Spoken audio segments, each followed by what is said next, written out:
सीतापुर गांव में एक ऐसा मंदिर था जहां हर रात एक शैतानी शक्ति की पूजा होती थी। गांव वालों का मानना था कि मोलुच उनकी हर बीमारी और परेशानी दूर कर सकता है, लेकिन इसके बदले उसे चाहिए थी गांव की बेटियां।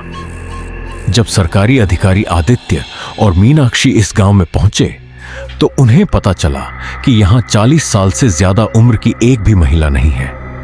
आखिर क्यों? 17 साल की लड़कियों को उस खंडहर में क्यों भेजा जाता था? और उस बंद दरवाजे के पीछे कौन रहता था?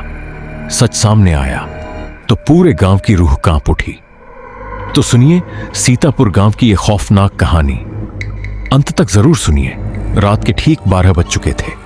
सीतापुर गांव उस रात कुछ ज्यादा ही खामोश था।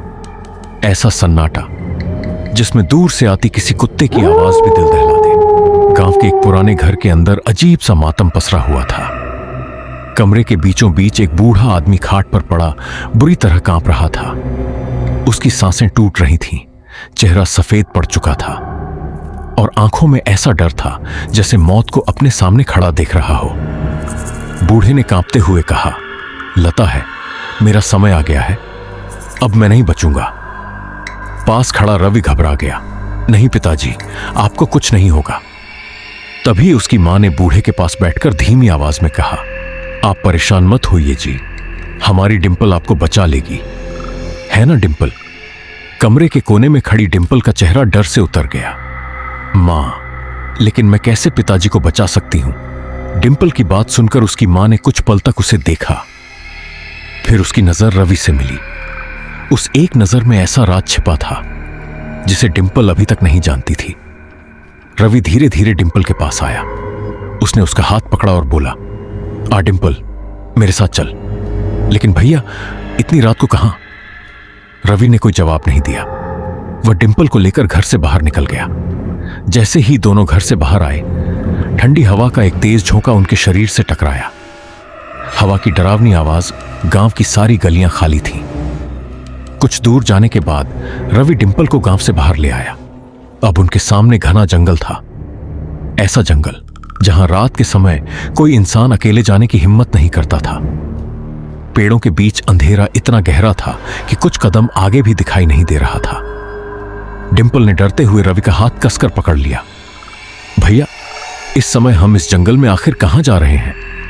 रवि रुक गया। उसने धीरे धीरे पीछे मुड़कर डिंपल की तरफ देखा और उसके चेहरे पर एक ऐसी रहस्यमयी मुस्कान आई जिसे देखकर डिंपल के शरीर में सिहरन दौड़ गई। लेकिन रवि ने कुछ नहीं कहा, बस उसका हाथ पकड़ा और उसे जंगल के और भी गहरे अंधेरे में ले जाने लगा। उन्हें नहीं पता था कि जंगल के अंदर कोई पहले से उनका इंतजार कर रहा था। रवि ने डिंपल का हाथ और कसकर पकड़ लिया। अंधेरे जंगल के बीच चलते हुए उसने धीमी आवाज में कहा, डिंपल, हम जहां जा रहे हैं ना, वहां तेरे पहुंचते ही पिताजी की तबीयत एकदम ठीक हो जाएगी। डिंपल ने राहत की सांस लेने की कोशिश की, लेकिन तभी जंगल के अंदर से अचानक किसी के कराहने की आवाज आई। बहुत धीमी कराह। डिंपल ठिठक गई। भैया, यह आवाज कैसी थी?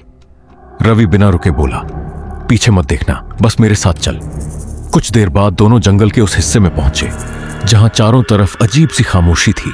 और तभी पेड़ों के बीच एक विशाल मूर्ति दिखाई दी। एक बेहद डरावने देवता की थी। वह योग मुद्रा में बैठा था। उसके सिर पर 2 बड़े बड़े सींग थे, आंखें बंद थीं, लेकिन चेहरे पर बनी वो डरावनी मुस्कान ऐसी थी जैसे उसे दोनों के आने का पहले से पता हो।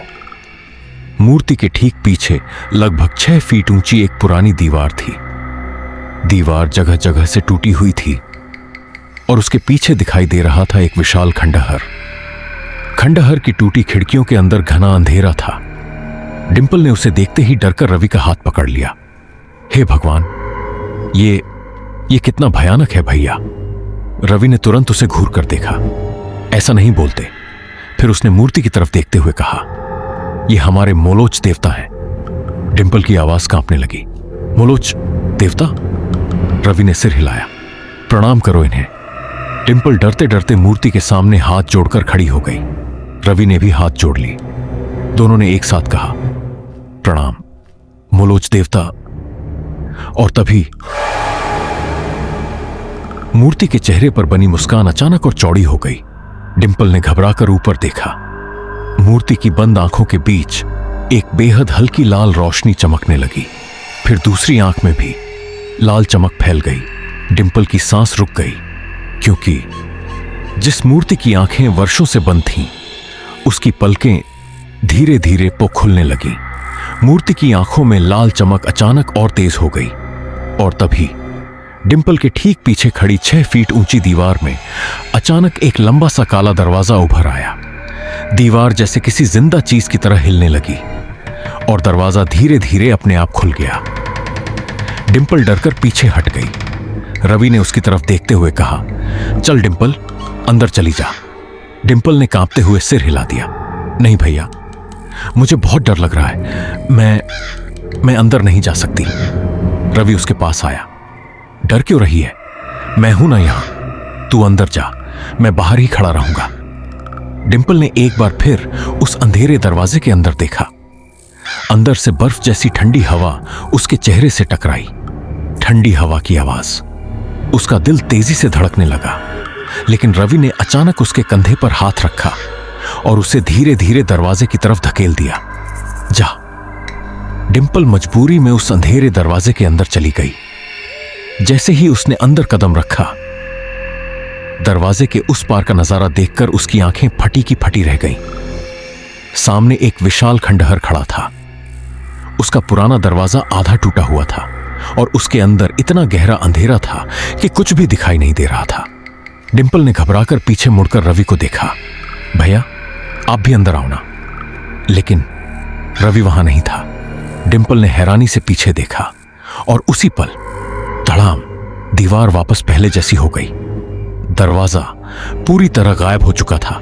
डिंपल घबराकर दीवार पर हाथ मारने लगी। भैया, दरवाजा खोलो। वह पूरी ताकत से दीवार पीटने लगी। भैया, ये दरवाजा कहां गायब हो गया? लेकिन बाहर से कोई जवाब नहीं आया। डिंपल की आंखों से आंसू निकलने लगे।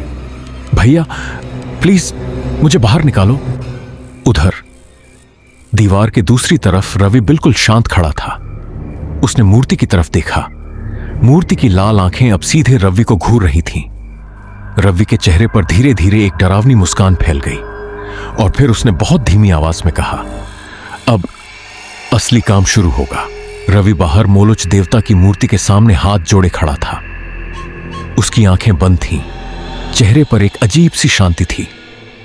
लेकिन दीवार के उस पार डिंपल अब भी पूरी ताकत से दीवार पीट रही थी। भैया, भैया, दरवाजा खोलो। उसकी आवाज खंडहर के अंदर गूंजती रही। भैया, मुझे बहुत डर लग रहा है। लेकिन बाहर खड़ा रवि बिल्कुल शांत था। उसने आंखें खोली और उसके चेहरे पर धीरे धीरे एक डरावनी मुस्कान फैल गई। तभी डिंपल को अपने पीछे किसी की मौजूदगी महसूस हुई। वह अचानक चुप हो गई। धीमी सांसों की आवाज, उसके पीछे कोई खड़ा था। डिंपल ने डरते डरते गर्दन घुमाई और जैसे ही उसकी नजर उस पर पड़ी, उसकी आंखें खौफ से फैल गईं। उसके मुंह से चीख निकलने ही वाली थी कि उस रहस्यमयी साए ने अचानक उसका हाथ पकड़ लिया। डिंपल पूरी ताकत से पीछे खींचने लगी। छोड़ो मुझे। लेकिन उस चीज की पकड़ इंसानी नहीं थी। वह डिंपल को घसीटते हुए खंडहर के अंदर ले जाने लगा। डिंपल चीखती रही, भैया बचाओ, भैया बचाओ मुझे। लेकिन उसकी आवाज खंडहर की दीवारों से टकराकर वापस उसी के पास लौट रही थी। अचानक खंडहर के अंदर से एक जोरदार चीख सुनाई दी, दिल दहला देने वाली चीख, और अगले ही पल डिंपल के कपड़े खंडहर के बाहर आकर जमीन पर गिर पड़े। जंगल में उसकी आखिरी चीख देर तक गूंजती रही। फिर एकदम सन्नाटा। रवि अब भी मूर्ति के सामने खड़ा था। उसके चेहरे की मुस्कान हर गुजरते पल के साथ और गहरी होती जा रही थी। लेकिन उसी समय सीतापुर गांव में रवि के घर के अंदर कुछ और भी भयानक शुरू हो चुका था। खाट पर पड़े उसके पिता का शरीर अचानक कांपने लगा। उनकी सांसें रुक रुक कर चलने लगीं। फिर उनका शरीर धीरे धीरे खाट से ऊपर उठने लगा। पहले कुछ इंच, फिर 1 फुट, और देखते ही देखते वह खाट से काफी ऊपर हवा में लटक गए। भयावह संगीत, घर में मौजूद लोगों की चीख निकल गई। लेकिन सबसे डरावनी बात, उनके चेहरे पर अब दर्द नहीं था। उनकी बंद आंखों के नीचे कुछ हिल रहा था, जैसे उनकी आंखों के अंदर कोई और जाग चुका हो। रवि के पिता का शरीर अब भी हवा में कई फीट ऊपर उठा हुआ। शरीर में एक अजीब बदलाव शुरू हो गया। उनके सफेद बाल धीरे धीरे काले होने लगे। चेहरे पर पड़ी गहरी झुर्रियां एक एक करके गायब होने लगी। कुछ ही पलों में उनका बूढ़ा चेहरा बदल चुका था। 60 साल की उम्र में जो आदमी कुछ देर पहले मौत के करीब था, अब लगभग 35 साल का जवान दिखाई दे रहा था। उसकी त्वचा खिल उठी थी, आंखों में अजीब चमक थी और चेहरे पर एक ऐसी मुस्कान थी जिसे देखकर किसी की भी रूह कांप जाए। अचानक धड़ाम, उसका शरीर वापस खाट पर आ गिरा। वह कुछ पल चुपचाप पड़ा रहा, फिर धीरे धीरे उठकर खड़ा हो गया। उसकी पत्नी उसे देखकर खुशी से भर गई। आप बिल्कुल ठीक हो गए। लेकिन रवि के पिता ने उसकी बात का जवाब नहीं दिया। वह सीधे कमरे में रखे पुराने आईने के सामने जाकर खड़ा हो गया। वह अपने चेहरे को ध्यान से देखने लगा। उसने अपने बालों को छुआ, चेहरे पर हाथ फेरा और फिर अचानक हंसने लगा।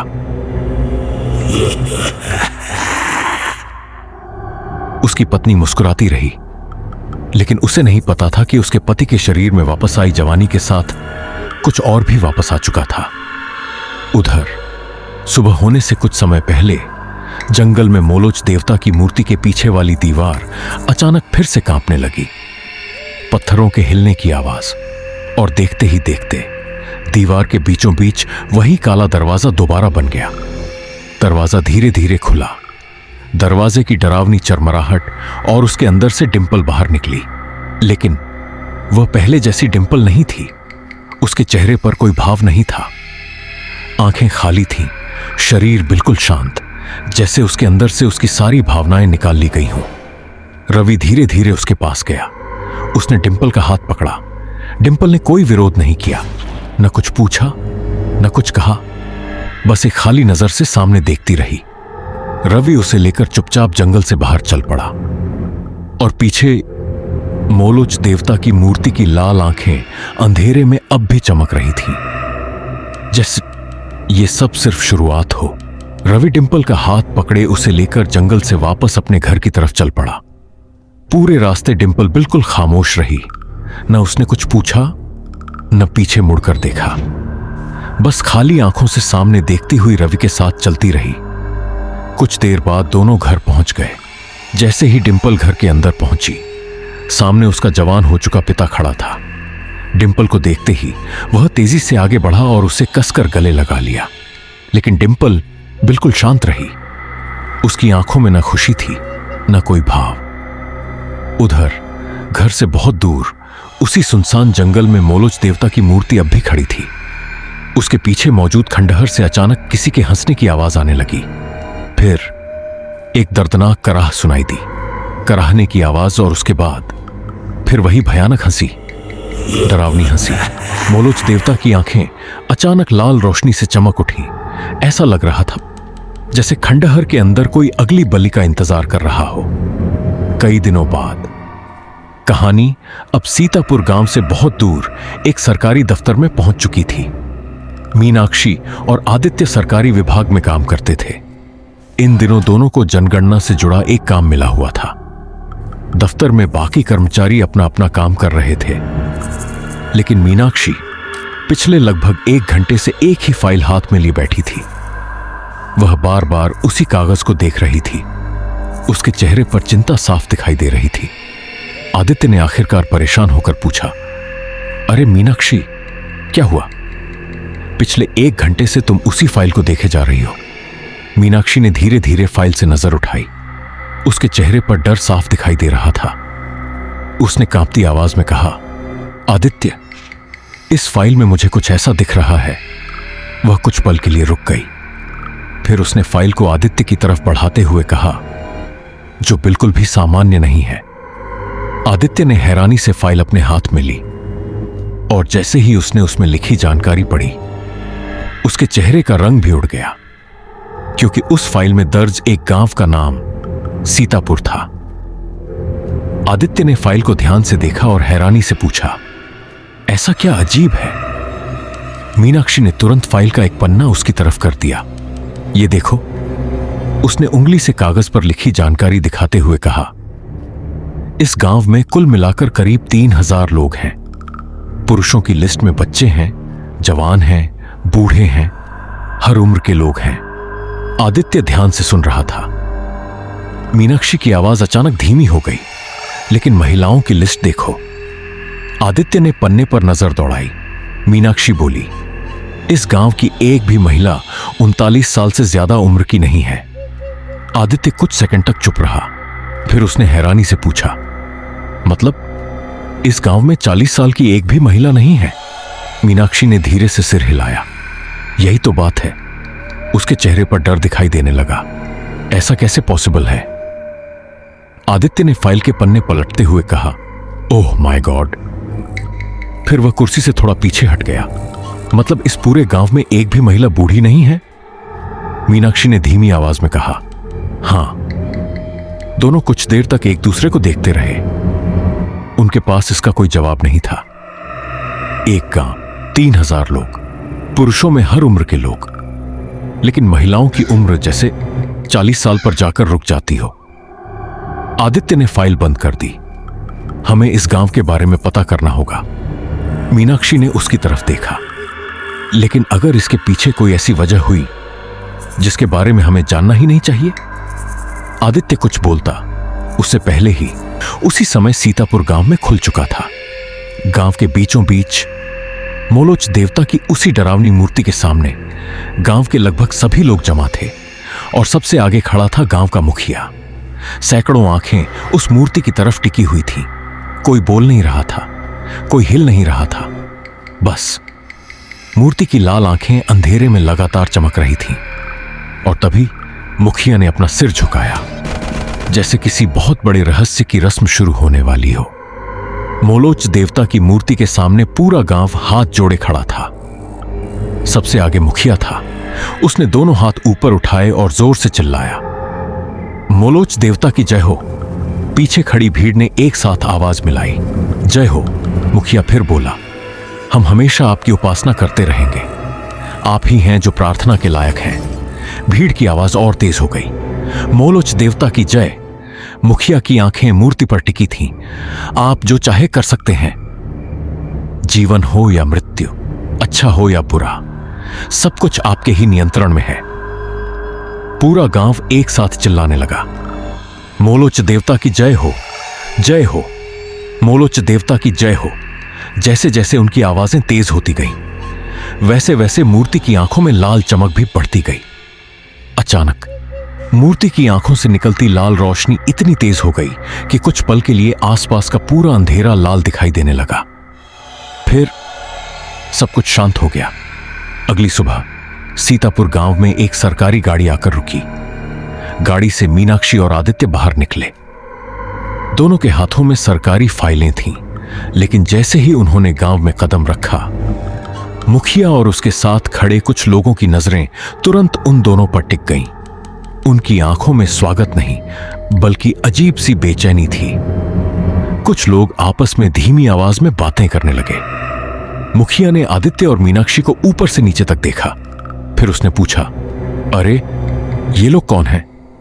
मीनाक्षी आगे बढ़ी। नमस्ते। मुखिया ने संदेह भरी नजरों से पूछा, कहिए किससे मिलना है आपको? मीनाक्षी ने अपना परिचय दिया। मैं मीनाक्षी हूं और ये मेरे सहयोगी आदित्य हैं। आदित्य ने भी अपना पहचान पत्र दिखाया। हम दोनों सरकारी अधिकारी हैं। मुखिया की नजर पहचान पत्र पर गई और कुछ पल के लिए उसके चेहरे का रंग बदल गया। फिर उसने तुरंत खुद को संभाल लिया। सरकारी अधिकारी? उसके पीछे खड़े गांव वालों ने एक दूसरे की तरफ देखा, जैसे उन दोनों का गांव में आना किसी ऐसी चीज का संकेत हो जिससे पूरा गांव डरता था। मीनाक्षी ने सरकारी फाइल खोलते हुए कहा, सरकार ने सभी ग्रामीणों के लिए एक योजना शुरू की है, हल्का रहस्यमयी संगीत, आवास विकास योजना। इसके तहत आप लोगों को पक्का घर बनवाने के लिए सरकार की तरफ से आर्थिक सहायता मिलेगी। उसी योजना का लाभ आप लोगों तक पहुंचाने के लिए हम यहां आए हैं। मुखिया ने बिना किसी भाव के मीनाक्षी को देखा, फिर ठंडी आवाज में बोला, हमें ऐसी किसी योजना का लाभ लेने की जरूरत नहीं है। आदित्य ने हैरानी से पूछा, लेकिन क्यों? सरकार खुद आपको सहायता दे रही है। मुखिया ने नजरें फेर लीं। आप यहां से जा सकते हैं, मीनाक्षी ने गंभीर आवाज में कहा। देखिए मुखिया जी, सरकार ने इस योजना को हर गांव तक पहुंचाने का फैसला किया है। अगर आप लोग इस तरह से सहयोग नहीं करेंगे। वह कुछ पल रुकी। तो हमें पुलिस की सहायता लेनी पड़ेगी। यह सुनते ही गांव में खड़े लोगों के चेहरों पर अचानक डर दिखाई देने लगा। कुछ लोग बेचैनी से एक दूसरे को देखने लगे। तभी मुखिया के पास खड़ा एक आदमी गुस्से में कुछ बोलने ही वाला था, लेकिन मुखिया ने तुरंत हाथ उठाकर उसे चुप रहने का इशारा कर दिया। फिर उसने मीनाक्षी और आदित्य की तरफ देखा। उसके चेहरे पर एक अजीब सी मुस्कान थी। ठीक है, आप जो करना चाहें कर सकते हैं। फिर मुखिया थोड़ा करीब आया और धीमी आवाज में बोला, लेकिन आपसे एक प्रार्थना है। वह कुछ पल चुप रहा, फिर उसकी आवाज और गंभीर हो गई। हमारे गांव में उसने चारों तरफ देखा, जैसे कोई सुन तो नहीं रहा। आप जहां चाहें जाइए, जिस घर में चाहें जाइए, लेकिन एक जगह से दूर रहिए। मीनाक्षी ने पूछा, कौन सी जगह? मुखिया ने उसकी आंखों में सीधे देखते हुए कहा, जंगल की तरफ। उसकी आवाज अचानक फुसफुसाहट में बदल गई। मोलोच देवता के मंदिर के पास।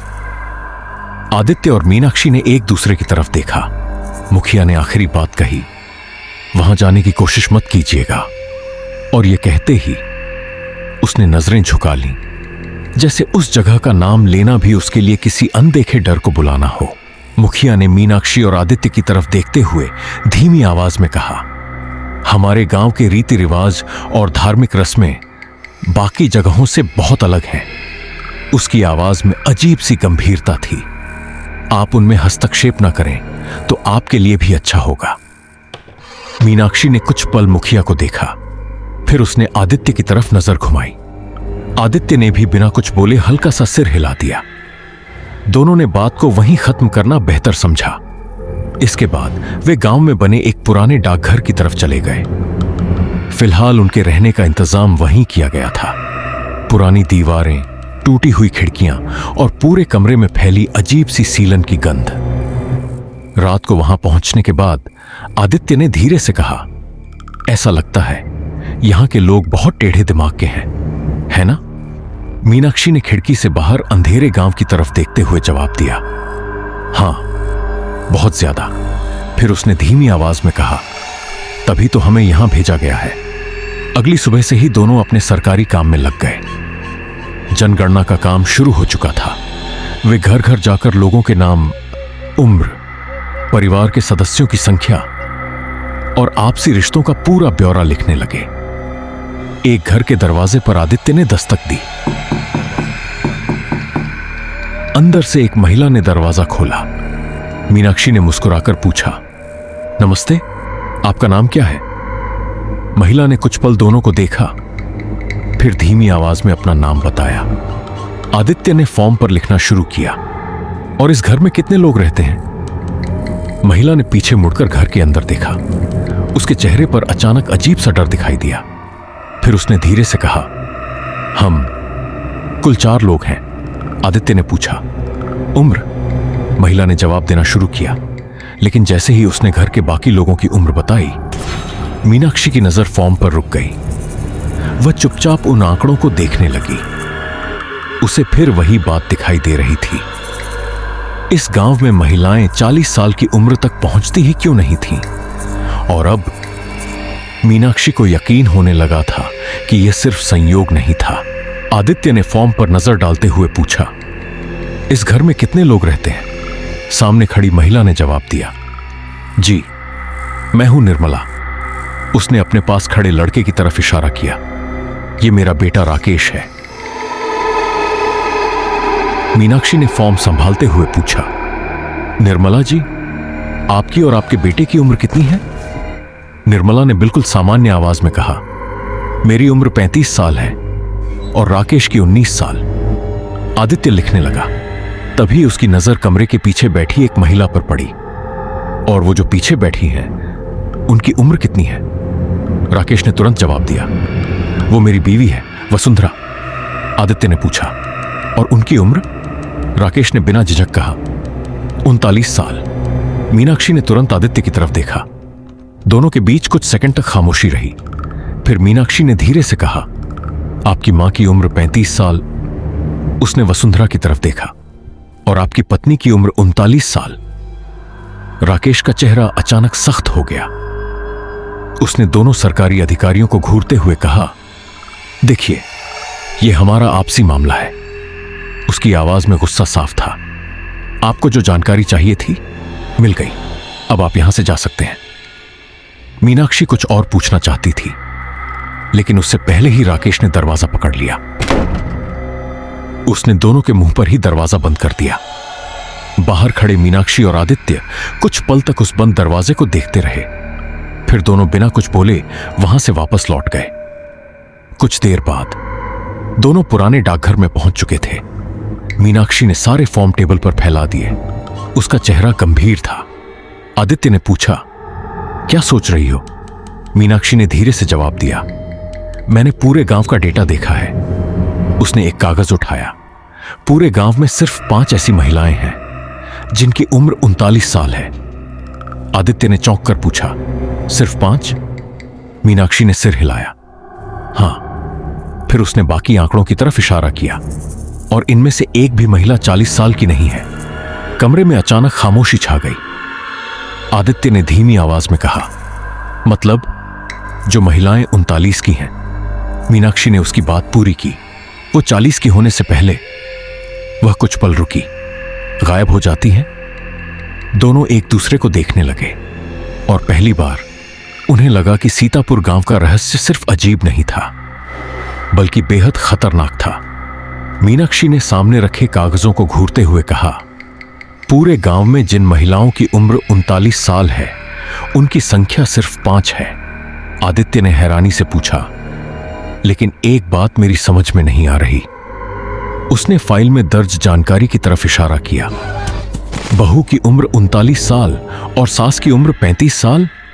मीनाक्षी ने धीरे से सिर हिलाया। हां।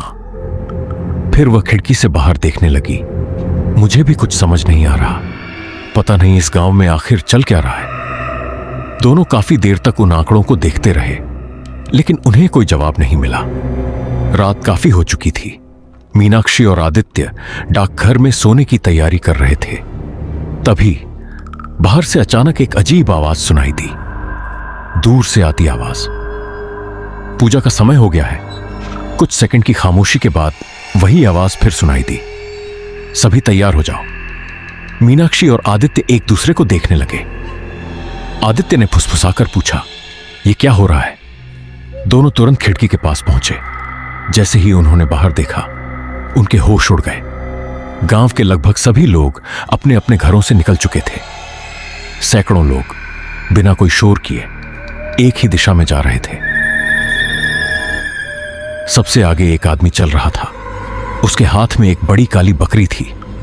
बकरी बार बार छटपटा रही थी, लेकिन वह आदमी उसे घसीटते हुए आगे ले जा रहा था।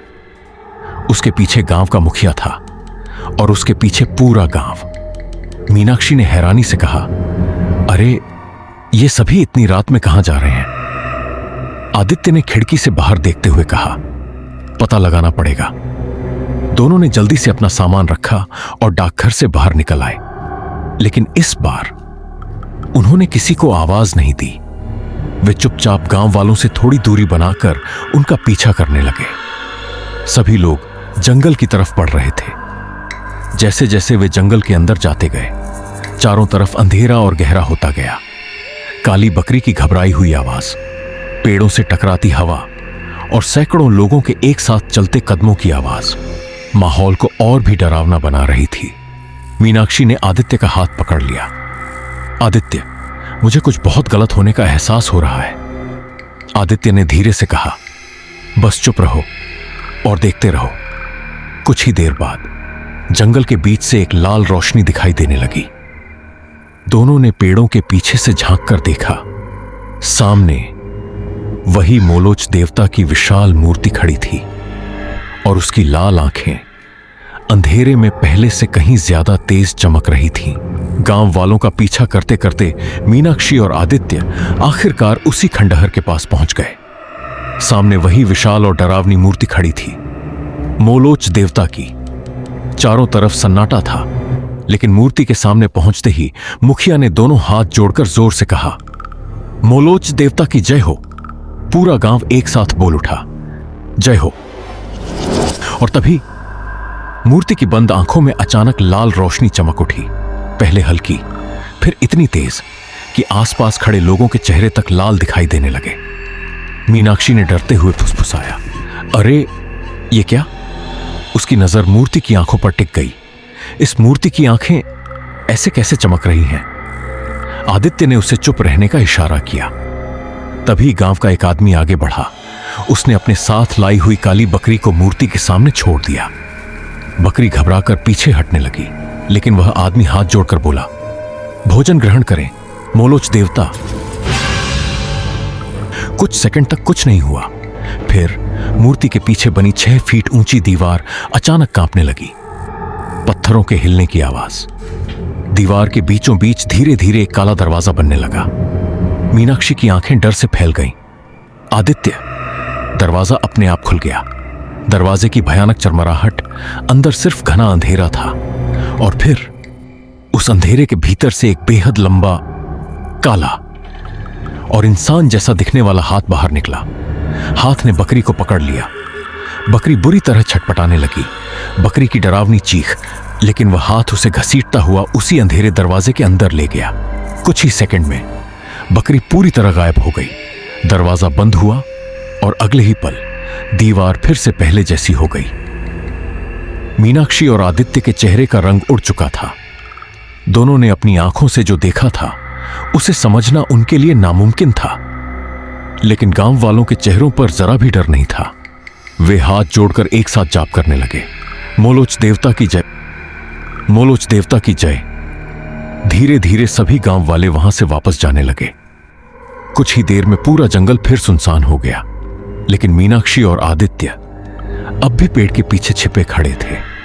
दोनों जानते थे कि उन्होंने अभी अभी जो देखा है, अगर गांव वालों को पता चल गया कि वे इसके गवाह हैं, तो शायद अगली बार उस खंडहर में बकरी नहीं, कोई इंसान जाएगा।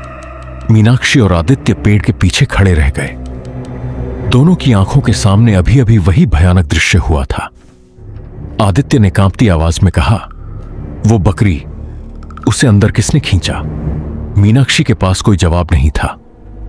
गांव के आखिरी आदमी के भी वहां से चले जाने के बाद दोनों तुरंत उस दीवार की तरफ दौड़े, लेकिन वहां पहुंचते ही उनके कदम रुक गए। दीवार बिल्कुल सामान्य थी, न कोई दरवाजा, न कोई दरार, न अंदर जाने का कोई रास्ता। आदित्य ने दीवार को हाथ से छू कर देखा। अरे, अब तो यहां कोई दरवाजा ही नहीं है। मीनाक्षी ने हैरानी से चारों तरफ देखा। ऐसा लग रहा है जैसे यहां कभी कोई दरवाजा था ही नहीं। दोनों ने पूरी दीवार को ध्यान से देखा, लेकिन उन्हें कुछ भी नहीं मिला। उनके दिमाग में सिर्फ एक ही सवाल घूम रहा था, आखिर वह दरवाजा आता कहां से था और जाता कहां था? अगली सुबह सीतापुर गांव के एक घर में एक और डरावना राज खुलने वाला था। वसुंधरा के घर के अंदर अजीब सा माहौल था। वसुंधरा के हाथ पैर रस्सियों से कसकर बांध दिए गए थे। उसका पति राकेश उसके सामने खड़ा था। वसुंधरा डरते हुए बोली, ये आप क्या कर रहे हैं जी? राकेश ने उसकी तरफ देखा। उसके चेहरे पर न गुस्सा था, न दया, बस एक अजीब सी गंभीरता। उसने धीमी आवाज में कहा, मुझे यह करना ही पड़ेगा वसुंधरा। वसुंधरा की आंखों में डर भर गया। लेकिन क्यों? राकेश कुछ पल चुप रहा, फिर उसने घड़ी की तरफ देखा। अब समय हो गया है। वसुंधरा ने कांपते हुए पूछा, किस बात का समय? राकेश धीरे धीरे उसके करीब आया। उसकी आवाज और भी धीमी हो गई। आज रात। वह रुक गया, फिर बोला, ठीक 12 बजे। वसुंधरा का चेहरा डर से सफेद पड़ गया। राकेश ने उसकी आंखों में देखते हुए कहा, तुम्हारी उम्र 39 साल पूरी हो जाएगी। और इतना कहते ही कमरे में रखी घड़ी की टिक टिक अचानक बेहद तेज सुनाई देने लगी। 12 बजने का इंतजार सिर्फ वसुंधरा नहीं, कोई और भी कर रहा हो। राकेश ने घड़ी की तरफ देखते हुए कहा, 12 बजते ही तुम 40 साल की हो जाओगी। उसकी आवाज में डर था, उससे पहले मुझे तुम्हें वहां पहुंचाना ही होगा। वसुंधरा की आंखों में आंसू आ गए। भगवान के लिए ऐसा मत कीजिए। लेकिन राकेश ने उसकी एक नहीं सुनी। उसने वसुंधरा को एक पुराने ठेले पर लिटाया और उसके हाथ पैर बंधे होने के बावजूद उसे घसीटते हुए घर से बाहर ले जाने लगा। वसुंधरा लगातार छटपटाती रही। मैं ठीक हूं। आप मुझे इस तरह बांधकर क्यों ले जा रहे हैं? राकेश ने ठेले को आगे खींचते हुए कहा, कभी भी तुम्हारे अंदर बदलाव आ सकता है, समझी? वसुंधरा रोते हुए बोली, नहीं, मुझे वहां मत लेकर जाओ। लेकिन राकेश बिना रुके उसे आगे ले जाता रहा। उसी समय वे दोनों उस पुराने डाकघर के सामने से गुजर रहे थे जहां मीनाक्षी और आदित्य ठहरे हुए थे। वसुंधरा की रोती हुई आवाज और राकेश की बातें सीधे डाकघर की खिड़की तक पहुंच रही थीं। मीनाक्षी अचानक रुक गई। आदित्य, ये आवाज। आदित्य भी खिड़की के पास पहुंचा। दोनों ने धीरे से खिड़की से बाहर झांका। सड़क पर एक आदमी ठेला खींच रहा था और उस ठेले पर एक महिला हाथ पैर बंधे हुए पड़ी थी। मीनाक्षी के चेहरे पर हैरानी छा गई। अरे, ये कौन है? आदित्य ने ध्यान से देखा। फिर उसकी नजर उस महिला के चेहरे पर टिक गई। वह वही महिला थी जिसका नाम उन्होंने जनगणना की फाइल में लिखा था, वसुंधरा, उम्र 39 साल। मीनाक्षी ने घबराकर कहा, आदित्य, कुछ तो बहुत गलत हो रहा है। और तभी ठेले पर पड़ी वसुंधरा ने खिड़की की तरफ देखा। उसकी आंखों में मदद की गुहार थी, जैसे वह बिना आवाज के उनसे कह रही हो, मुझे बचा लो। मीनाक्षी और आदित्य ने खिड़की से बाहर देखा। राकेश तेजी से ठेला खींचता हुआ गांव की सुनसान सड़क पर आगे बढ़ रहा था। ठेले पर वसुंधरा हाथ पैर बंधे हुए पड़ी थी और लगातार रो रही थी। मीनाक्षी घबराकर बोली, आदित्य, जल्दी चलो, ये तो वसुंधरा है, शायद इसकी जान को खतरा है। दोनों तुरंत डाकघर से बाहर निकलने की कोशिश करने लगे, लेकिन जैसे ही वे दरवाजे के पास पहुंचे, दरवाजा खटखटाने की आवाज। दरवाजा नहीं खुला। आदित्य ने पूरी ताकत लगाई। अरे, इसे क्या हो गया? उसने दोबारा दरवाजा खींचा। यह दरवाजा खुल क्यों नहीं रहा? मीनाक्षी ने घबराकर कहा, लगता है किसी ने इसे बाहर से बंद कर दिया है। दोनों ने दरवाजा पीटना शुरू कर दिया। धड़ाम धड़ाम। कोई है? दरवाजा खोलो। लेकिन बाहर कोई जवाब नहीं आया। उधर राकेश का ठेला डाकघर के सामने से निकल चुका था।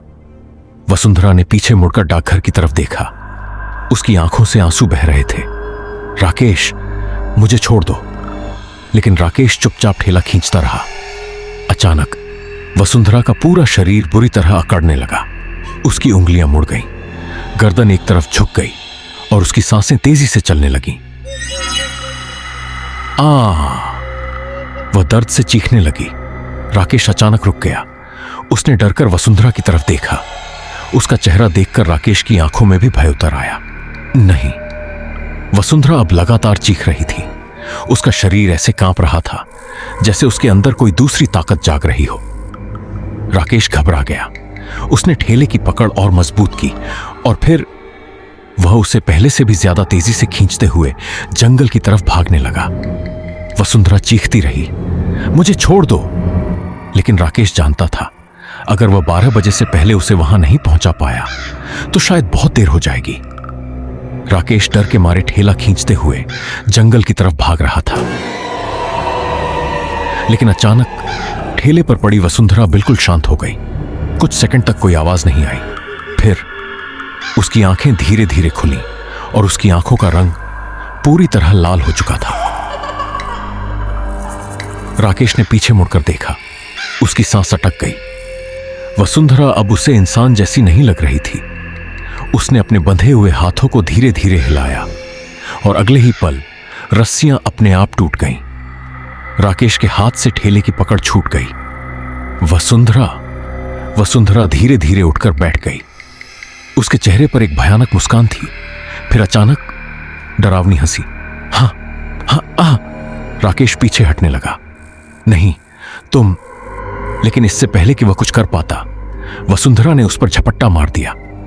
भयानक चीख, राकेश जमीन पर गिर पड़ा। वसुंधरा ने उसे पकड़ लिया और इतनी ताकत से खींचा कि राकेश की चीख पूरे जंगल में गूंज उठी। फिर वह राकेश का हाथ पकड़कर एक झटके में पेड़ के तने पर चढ़ गई। उसकी हरकतें किसी इंसान जैसी नहीं थीं। वह बंदर की तरह पेड़ पर तेजी से ऊपर चढ़ती चली गई। राकेश नीचे गिरकर उसे देखता रहा। उसकी आंखों में सिर्फ मौत का डर था और अगले ही पल जंगल में ऐसी चीख गूंजी जिसके बाद सब कुछ शांत हो गया। कुछ देर बाद राकेश का शरीर जमीन पर पड़ा था। वसुंधरा उसके ऊपर झुकी हुई थी, लेकिन अब उसके चेहरे पर इंसानी भाव बिल्कुल नहीं थे।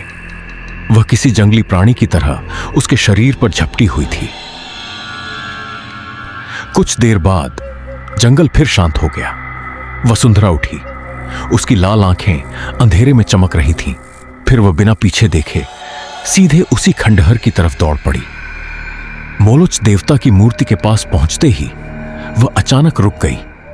उसकी नजर मूर्ति के पीछे वाली दीवार पर पड़ी और तभी गूंजती हुई रहस्यमयी ध्वनि दीवार के बीचों बीच एक काला दरवाजा धीरे धीरे बनने लगा। दरवाजा अपने आप खुलने लगा और उसके अंदर से ऐसा अंधेरा दिखाई दे रहा था जैसे उसके भीतर पूरी रात कैद हो।